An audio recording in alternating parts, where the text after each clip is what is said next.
भाई सभी को नए साल की राम राम के साथ साथ है मैं एक ऐसी हस्ती से मिलवाने जा रहा हूं जिनके खून में ईमानदारी बसी हुई है, जिनके पिता 5 बार के लगातार विधायक रह चुके, लेकिन आज तक का रिकॉर्ड है कि कभी भी उन पर दाग धब्बा नहीं लगा, बेईमानी का आरोप नहीं लगा, पक्षपात का आरोप नहीं लगा। सबसे बड़ी बात है, नहीं तो एक बार कोई विधायक बन जाए उसके ऊपर घोटाले में घोटाले होने शुरू हो जाते हैं। जिस आदमी ने 25 साल राजनीति में बिता दिए, जिनके पास अनुभव है, कोई वो नहीं, बगैर लोभ लालच के जिसने जनता की सेवा की। इसी कड़ी में उनके सपुत्र श्री कृष्ण लाल जी पीलीबंगा विधानसभा से विधायक पद के दावेदार हैं। तो आज हम उनसे बात करते हैं कि किस तरह से उनके दिमाग में, भाई पिता ने तो राजनीति में सारा जीवन यापन कर ही दिया, लेकिन उनके दिमाग में कैसे आया कि वो भी राजनीति में आए। सर नमस्कार। नमस्कार जी। सर सबसे पहले तो हमारे चैनल की तरफ से आपको नए साल की बहुत बहुत बधाई। आपको भी हमारी शुभकामनाएं। तो सर जैसे कि आपका जो जीवन है मेरे ख्याल से राजनीति से भरपूर रहा है। हाँ, भरपूर रहा है। कोई दिक्कत वाली बात नहीं।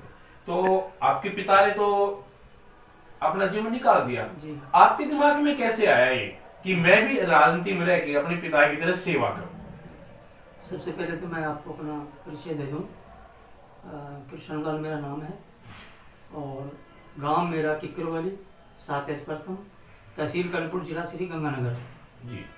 और मैं कोऑपरेटिव डिपार्टमेंट में डिप्टी रजिस्ट्रार की पोस्ट से रिटायर्ड हुआ हूँ। जी जी और उसके बाद में मेरा परिवार तो वैसे शुरू से ही कांग्रेस से जुड़ा हुआ है जी और 70 सालों से सेवा करता आ रहा है। और इन सेवाओं को देखते हुए मेरे भी विचार आया कि मैं भी कुछ समाज के लिए करूं। जी और पिछली बार 2018 में जी मैंने वहाँ पीलीबंगा विधानसभा क्षेत्र से टिकट के लिए कोशिश भी की थी, लेकिन किन कारणवशों से टिकट नहीं मिला। और अभी फिर दोबारा मैं आपके यहाँ समक्ष हूँ। पहले तो मैं आप सभी को नए वर्ष की शुभकामनाएं दे रहा हूँ कि आप सब खुश रहें, फूले फलें, सब किसान भाई सबकी अच्छी फसल हो, सब अच्छा मतलब जो है कार्य नए साल से जी अच्छा जाए। अब जो मैं आपको बताना चाह रहा हूँ कि मेरे पिताजी स्वर्गीय श्री मनोहर जी पूर्व विधायक, जो सन 1967 से लेके 1990 तक 5 बार लगातार विधायक रहे हैं। जी। ये जिसमें सर एक बात करना चाहूँ, लगातार 5 बार विधायक रहना अपने आप में आप नहीं मानते कि बड़ी उपलब्धि है? बिल्कुल उपलब्धि है। तो कहीं ना कहीं आप ये मानते हैं कि ईमानदार थे, साफ छवि के, तभी तो लोगों ने, जनता ने उनको सराहा और अपना समर्थन दिया। बिल्कुल सही बात है कि जब से हमारे पिताजी 5 बार रेगुलर विधायक रहे, उसमें भी आपको मैं बता रहा हूँ सन 1967 से लेके 1985 यानी 4 बार केसरी सिंहपुर विधानसभा क्षेत्र था। तो वहाँ से पिताजी जो है सन 1967 से 85 तक 4 बार केसरी सिंहपुर से विधानसभा से विधायक रहे। और बाकी पब्लिक ने वहाँ की जनता ने इतना सहयोग दिया, आज उन्हीं की देन थी जो वो 4 बार जीत के केसरीपुर से आए। उसके बाद में 1985 के बाद हमारे पिताजी को वहाँ से टिकट नहीं मिला और रायसिंह नगर से हमें टिकट जो है 1985 में दिया गया। वहाँ से भी मेरे पिताजी जो है जीत के आए, अच्छे वोटों से जीत के आए वहाँ से भी। और वहाँ की जो पब्लिक है, पिताजी ने बहुत बढ़िया रिस्पॉन्स दिया, जीत हासिल की थी क्योंकि हमारे लिए एक नया क्षेत्र होते हुए भी, हाँ जी, नया क्षेत्र होने के बाद ईमानदारी का और वो सब हमारी जो पिताजी की ईमानदारी, उसी के बलबूते पे आज हमारी वो वहाँ की जो जनता थी वो खुश थी और उन्होंने हमारे साथ लगे। और एक नया क्षेत्र होने के बावजूद भी हमारे जो है पिताजी को वहाँ से जिताया और जनता खुश रही, हमें उनकी सेवा का मौका मिला और 90 तक हमने उनकी सेवा की। उसके बाद में पिताजी को आगे टिकट नहीं मिल पाया और हम ऐसे राजनीति से जुड़े हुए आगे तक चलते रहे। और मैं अब आपसे निवेदन ये करना चाहूँगा कि मैं आज की तारीख में डिप्टी रजिस्ट्रार कोऑपरेटिव डिपार्टमेंट से रिटायर्ड हो चुका हूँ और मेरे दिमाग में भी कुछ फिर ऐसा आया कि मैं आज तक तो मैं सरकारी सेवा में सेवा करता रहा, अब मैं कुछ न कुछ मेरे पिताजी के उनके नेतृत्व में उन्होंने जो कार्य किए, उन्होंने जो सेवा की पब्लिक की, वो सेवा मैं भी करना चाहता हूँ। निस्वार्थ भाव से कि निस्वार्थ आप भाव से, भी सेवा करना चाहते हैं बिल्कुल अपने निस्वार्थ पिता भाव की से, तरह। पिता की तरह। और एक दाग भी मैं ऊपर अपने नहीं लगने दूं, जैसे मेरे पिताजी ने बिल्कुल। सेवा की वैसा ही मैं कार्य करूंगा। तो मैं पीलीभंगा विधानसभा क्षेत्र के सभी निवासियों से मेरा यही निवेदन है कि मैं टिकट के लिए तैयारी कर रहा हूँ, लेकिन ये टिकट जब ही मिल सकती है जब आप भाइयों का सहयोग होगा। आप मेरा साथ देंगे तो मुझे टिकट भी मिलेगी और आप लोग ही जिताएंगे।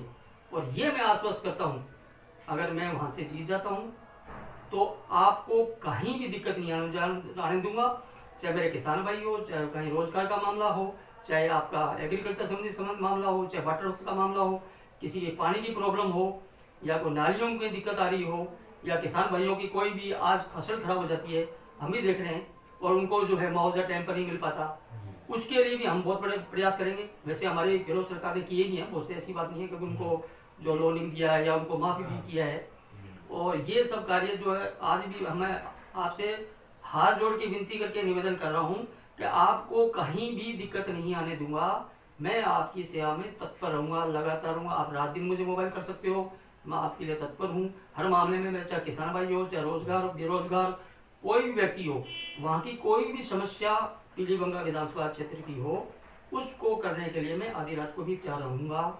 सर सुना है कि आपके छोटे भाई फिलहाल आपके गांव में सरपंच पद पर हैं। जी हाँ, मेरा छोटा भाई, वो भी गांव के लेवल की राजनीति में अपना पूरा सहयोग दे रहे। सबसे कमाल की बात है, उनके ऊपर भी आज तक कोई दाग नहीं है बेईमानी का, पैसे खाने का, कोई गबन का। तो देखिए जी कि सबसे बड़ी बात है आज के टाइम में कोई निस्वार्थ भाव से राजनीति में आ जाए और उसके ऊपर कोई गबन का आरोप नहीं, साफ छवि हो, अपने आप में एक सवाल है। बेईमान हो जाते हैं एक ही बार, 5 साल एक बार बना दो किसी विधायक को, बोले जी घोटाला, इसने पेट्रोल पंप खरीद लिया, इसने कॉलोनी बना दी, इसने वो कर दिया, अपने रिश्तेदारों को वो कर लगा दिया। लेकिन ऐसा इनके परिवार में नहीं आया। विधायक पद के दावेदार भी हैं, साफ है, स्वच्छ छवि के आदमी है। सबसे बड़ी बात कि पढ़े लिखे, एक पढ़ा लिखा इंसान ही समाज को बदल सकता है। सर और कुछ बताइए।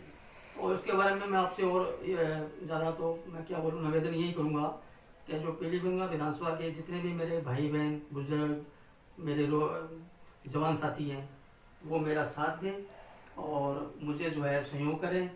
और पिछली बार भी मैंने 2018 में टिकट मांगा था, अब फिर दोबारा आपके बीच में हूँ मैं, और आपके सहयोग से ही मुझे टिकट भी मिलेगी और जीत भी आप दिलाओगे। और मैं आपके लिए तैयार हूँ आधी रात को काम करने के लिए। जो भी काम होगा वहाँ का मैं बिल्कुल, आप जो कहोगे वही काम मैं करूँगा। जो भी सार्वजनिक काम होगा, पक्षपात मैं कोई काम नहीं करूँगा। जो भी काम होगा सही उचित कार्य, वो सारा मैं आपके साथ हूँ आधी रात को भी। और मैं आप भाइयों से यही निवेदन करना चाहूँगा, पहले तो नए वर्ष के लिए आपको शुभकामनाएं मेरी, और आप जो है मेरा सहयोग करें। अच्छा सर, आपके साथी हैं, काफी समय से इनके साथ आप जुड़े हैं, तो कुछ कहना चाहोगे आप? बिल्कुल कहना चाहूँगा साहब, ये मैं हम शुरू से बचपन से हम एक साथ पढ़े हैं, साथ ही रहे। मैं इनका एक तरह से फैमिली मेंबर हूँ। पिताजी के जब भी इलेक्शन हुए थे 80 में 85 में रायसी नगर में इनके साथ गया था। मैंने इनका वहाँ का माहौल देखा, इतनी साफ सुथरी और अच्छी छवि थी इनकी, जो कि अपना क्षेत्र छोड़ के रायसी नगर से भी एक बार में बहुत अच्छी लीड देते हुए इन्होंने वहां से विजय हासिल कराई थी। अपने आप में काबिल जो कि बिल्कुल नया क्षेत्र था उनका, और उसमें भी वहां पे उन्होंने इसको हासिल किया इस जीत को। और इसी की वजह से वही प्रेरणा आज ये किशन लाल जी में है। ये 1917 में रिटायर्ड हो गए थे, उसके बाद में इनके मन में आया कि मैं भी समाज सेवा करूं। इनका छोटा भाई जो है वो भी सरपंच है, बड़ा भाई था देवीलाल वो भी सरपंच था, और पूरी फैमिली इनकी राजनीति में है, बिल्कुल कर रही है। तो इस वजह से मैं ये चाहता हूँ, आप लोगों से समूह से निवेदन कर रहा हूँ, आप इनका सहयोग करें, इनके साथ दें। इनको आप जिताएंगे तो ये बिल्कुल भविष्य में आपकी समस्या, आपके क्षेत्र की सारी समस्याओं का समाधान करेंगे, और आपका इनको आप पूरा सहयोग मिलना चाहिए। ये देखिए जी, पूरा परिवार राजनीति में शामिल। सबसे बड़ी बात, साफ छवि, बिल्कुल कोई दाग नहीं। तो फिर ऐसे आदमी को क्यों नहीं बनाते आप विधायक, ताकि इलाके का विकास हो। और मैं तो यही कहूंगा कि अगर इलाके का विकास करवाना है तो एक बार कृष्ण लाल जी को वोट देके देखिए। विधानसभा चुनाव 1 साल दूर है जी, लेकिन किसी भाई को फिर भी किसी तरह की जरूरत पड़ती है, मैं अपने मोबाइल स्क्रीन पे इनके नंबर चला दूंगा, संपर्क कीजिए, इनसे जितना होगा आप लोगों की मदद